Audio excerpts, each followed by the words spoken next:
Imagine this. We're at Digital Fashion Week and a philosopher has the gall to start his talk with the question, what is the nature of reality? Since ancient Greece, philosophers have wondered what it means for different things to exist. Dogs, trees, souls, and whether their existence differs from each other. From that time, we've stumbled upon the vastness of the universe as it expands into space. But we've also created a vastness in cyberspace. The billions or trillions of digital objects that hover somewhere in the ether magnify rather than settle the boundaries of this question, what is the nature of reality? For example, in 2007, two older boys in the Netherlands threatened a younger boy. They threatened him both verbally and physically. In fact, they held him at knife point until he gave up his property. The young boy, needless to say, relented. What were they after? Money? A bicycle? A skateboard? No. They wanted him to log into the video game RuneScape and drop two items, a magic amulet and an enchanted mask. And then one of the older boys logged into the same video game and had his character pick up those items.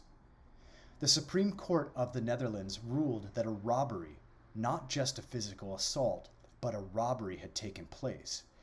What attracts us to non-physical objects, or more specific to our purposes, to digital fashion? Well, fashion helps us to imitate others and differentiate ourselves. And two main focal points provide this function and motivation for digital fashion, meaning and aesthetics. Digital fashion cannot provide many of the practical functions that physical fashion provides. Digital fashion will not keep us warm, it will not protect us from the rain or wind, and it won't shield your skin from the sun. Without these functions, it may appear to some people that digital fashion is frivolous. It's true that entertainment and fun might be part of the motivation, and there are some potential benefits to digital fashion, such as sustainability or equity. Still, we need some clarity because there is something more fundamental about digital fashion itself. I turn now to the first point, meaning. Clothing means something. Our clothes serve our bodies to highlight, diminish, or enhance natural traits and meaning. And we also want to express personal meanings. When fashion came to exist, garments and, for example, their color indicated a person's class, often by law. Norms have changed, but clothing and adornments can still mean that someone is married, works as a particular profession, or belongs to a given subculture. Fashion is a building block for meaning, in different ways and sometimes even unintentionally. Now, in physical spaces, we might prioritize function or comfort over meaning or aesthetics, but virtual spaces without those practical functions elevate meaning. Now, clothing and adornment do not have fixed meanings. Meanings change throughout time, and meanings can change from one wearer to another.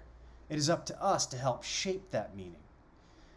Physical clothing is limited. Sizes, availability, and materials, for example, all limit what we can wear and express in the physical world. These limitations disappear in virtual worlds.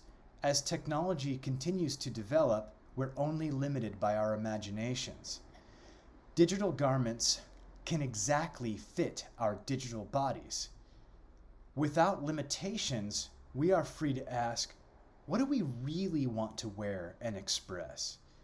We can use other materials that are impossible in the physical world. For example, shoes made of fire.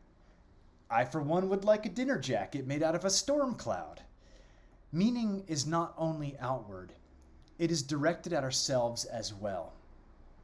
Clothing affects the wearer, especially symbolic meaning, such as a doctor's coat. Whether you're looking at yourself on a screen or through a first-person experience with a VR headset, your digital clothing communicates something to you as well. So, our clothing expresses meaning, but it also presents our aesthetic taste. And these two things work together. Aesthetics helps enable meaning to be heard, because if something looks bad, then people become less interested in the meaning behind it. So we turn now to aesthetics. Aesthetics drives a lot of our decisions, from what we wear on a daily basis to how we decorate our homes and our offices. Plus, we spend lots of time and money traveling all around the country and the world to see natural and human-made objects that we're told or we're led to believe might provide an aesthetic experience.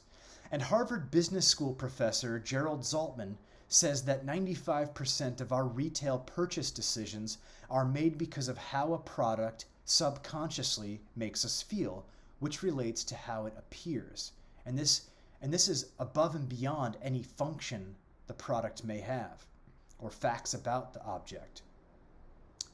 We care how we appear before other people. To use an example from a different context, basketball players increase their free throw percentage by throwing the ball underhand, what some people call granny style. You'll never see an NBA player shoot this way. Some have even gone so far as to say they'd rather shoot 0% than look stupid.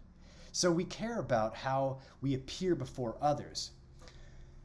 Aesthetics is the branch of philosophy that focuses on beauty and art, but it is so much more than that limited perspective. Aesthetic experience is a core motivation for human action, and it will carry over into virtual spaces.